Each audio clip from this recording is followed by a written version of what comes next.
Happy 3-day weekend.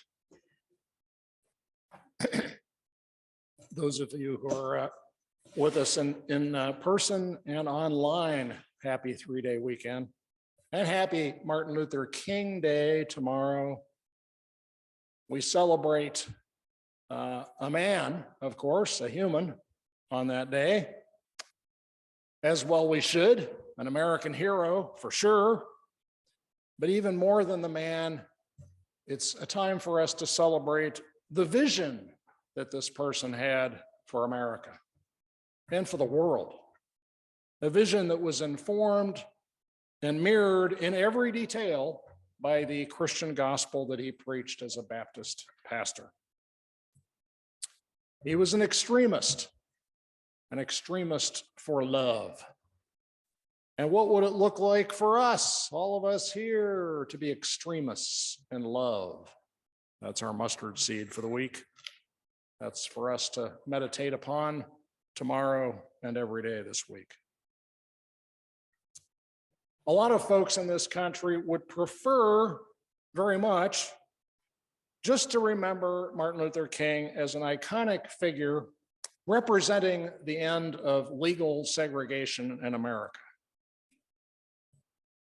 The anti-woke crowd in America would have us believe that with Martin Luther King, all that stuff is behind us forever, right? We don't have to think about it anymore, it's all over. And the idea of remembering this person and just focusing on the one man makes it easier to do that. But if we remember his vision even more than we remember the man, then it's different. It looks different. Because the man himself, Martin Luther King, knew perfectly well that his life was going to be cut short. He knew he was not going to live long. He said so days before his assassination. And it was going to be cut short in the middle, not at the end of the civil rights struggle, right? A lot of progress had been made, but the journey went on, and he knew it would go on for a long time. And also he knew his life would be cut short in the middle and not at the end of his struggle for peace and social justice for America and the world. Because he had a vision that went way past just racial justice. He realized all the issues were interconnected and all one. He was concerned with the well-being of what he kept talking about over and over, the beloved community. The beloved community is a term that sprang forth from his Christian commitment, his work as a pastor. The church, we are a beloved community. People love each other, we're beloved to each other. That's what it's about. That's why we're here. It's what it's all about. And he extended the meaning of that idea of beloved community to the whole country and to the whole world. Not just Black people, not just white people, not just Americans, everybody. He started out with a focus on a specific problem, a scandal of the enduring scourge of racism. But the deeper he went in leading the movement to end segregation, the more clearly he saw that racism was connected to all the other scourges in the world that afflict not just our people, but other nations as well. He saw that we're all connected, interdependent, that the world is interconnected, and that an injustice anywhere, as he said, is an injustice everywhere. So this vision of the beloved community of peace and justice and compassion began to form more and more clearly in his heart and mind.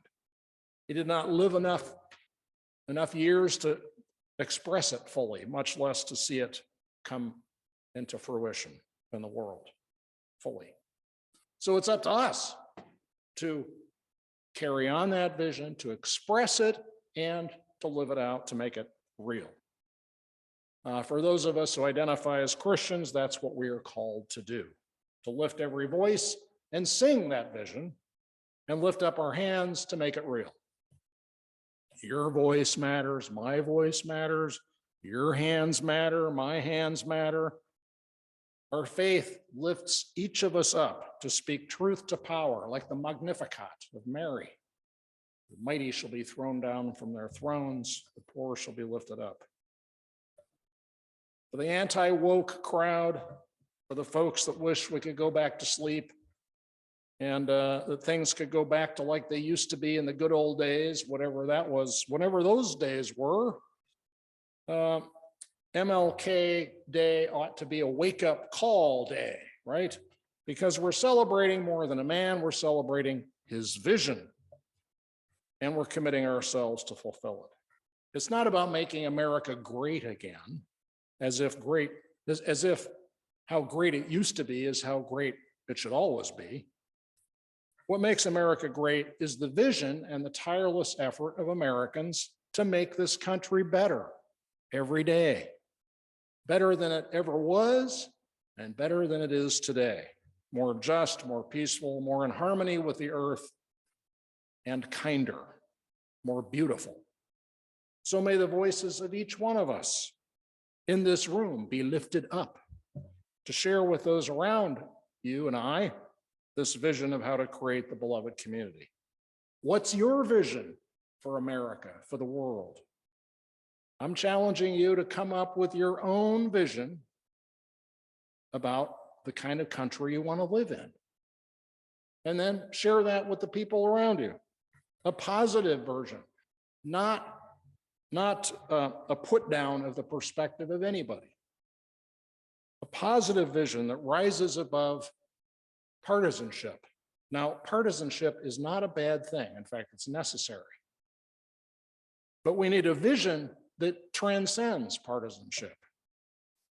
A vision that invites and inspires other people, regardless of their preconceived notions and opinions. And that's what Martin Luther King offered. A vision bigger and beyond any highly specific political platform. By the way, we ought to remember that Martin Luther King was a registered Republican voter. Did you know that? Why? Well, it's because in the 50s and 60s, the Democratic Party in the South was the bastion of racism, right? And when President Johnson, the Democrat, signed the Civil Rights Act in 1965, he also whispered to someone, he is said to have whispered to someone, I just gave the South to the Republican Party, which is exactly what happened, right?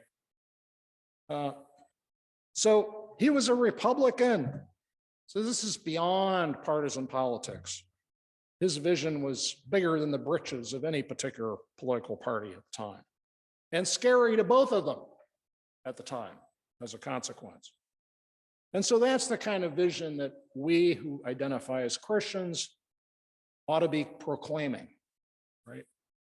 Jesus had a vision of the beloved community. He expressed it beautifully in the Sermon on the Mount.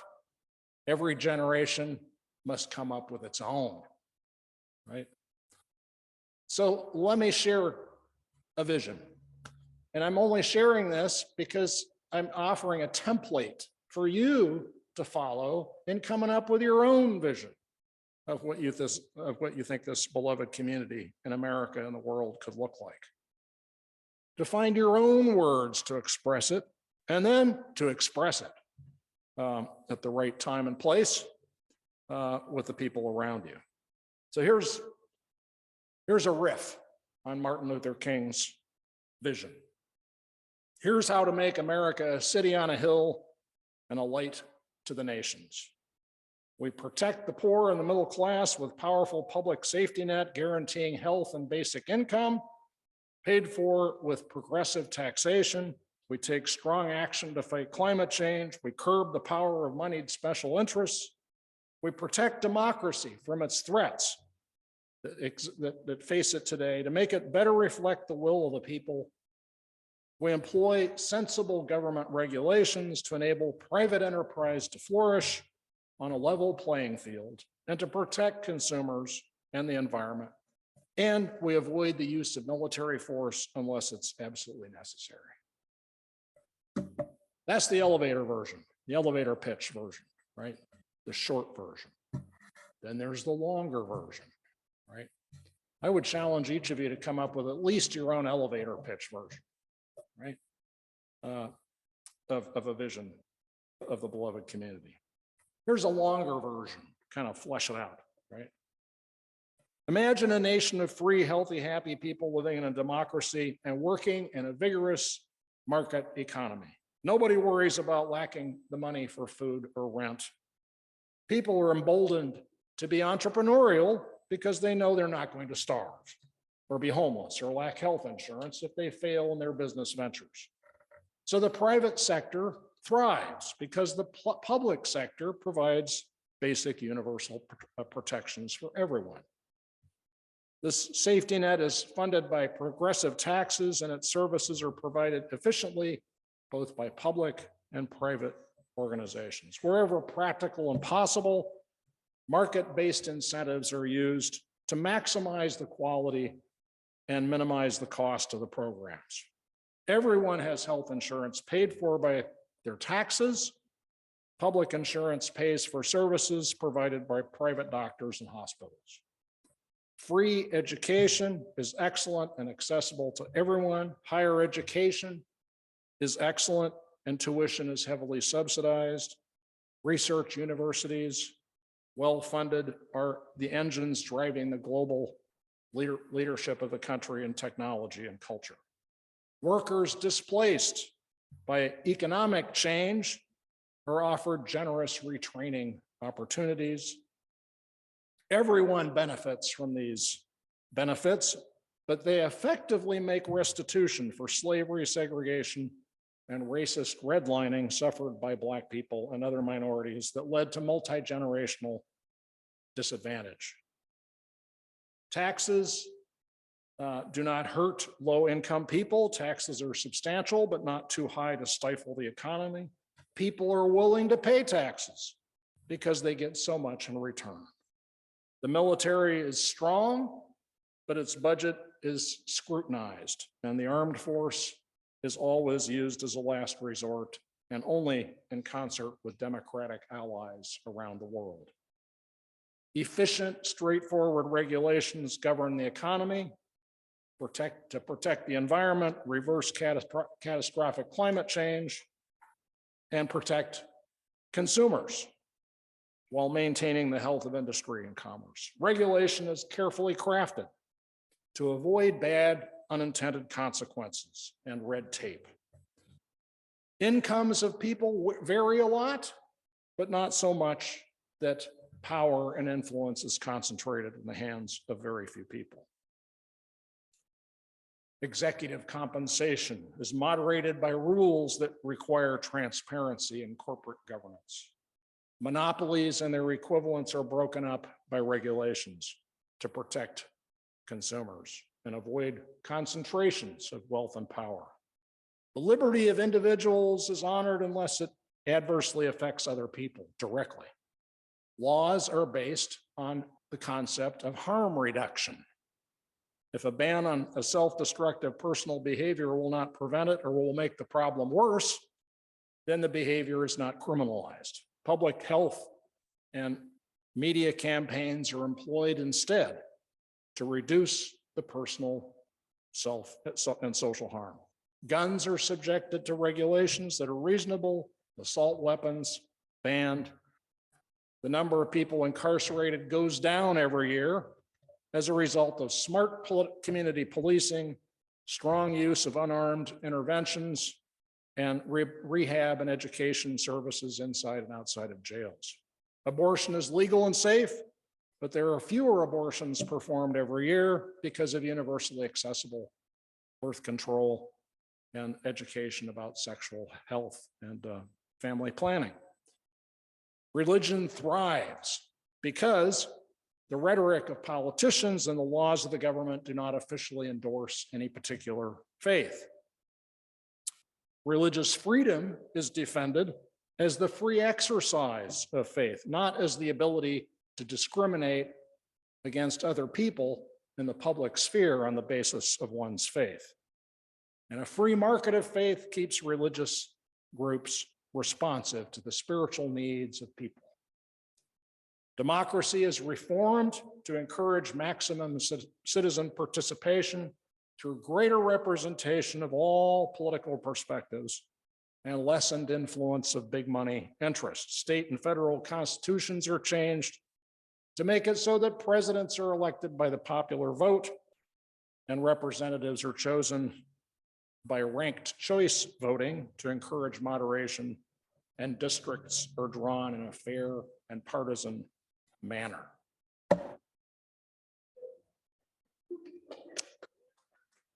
Okay, that's a vision. That's a vision. You might pick up there that I spent 10 years being a public policy professor. So I kind of developed a shtick about this kind of thing, and encouraged the students that I taught to come up with their own vision and speak it in their language, their terms. So that's what I lay on you is just that. Ponder these things. Ponder your vision for this country, for the world. What kind of what does the beloved community look like for you? What would it look like? Yes? Because what makes America great is people like us grappling with these problems, dealing with them, changing the system. That's what makes the country great. And that's the gift that we as Christians, those of us who identify as Christians, that's a gift that we give. Martin Luther King was a pastor, steeped in the Christian prophetic tradition that we're steeped in too. We have a gift to give to the world. We, alongside other religious groups and people with no faith as well, we have a gift to give, and that is vision. Yes? Because vision excites the heart to inspire the hands to vote and to work for a better world, to build and to serve and to build up the beloved community that Martin Luther King inspires us to pursue. Amen.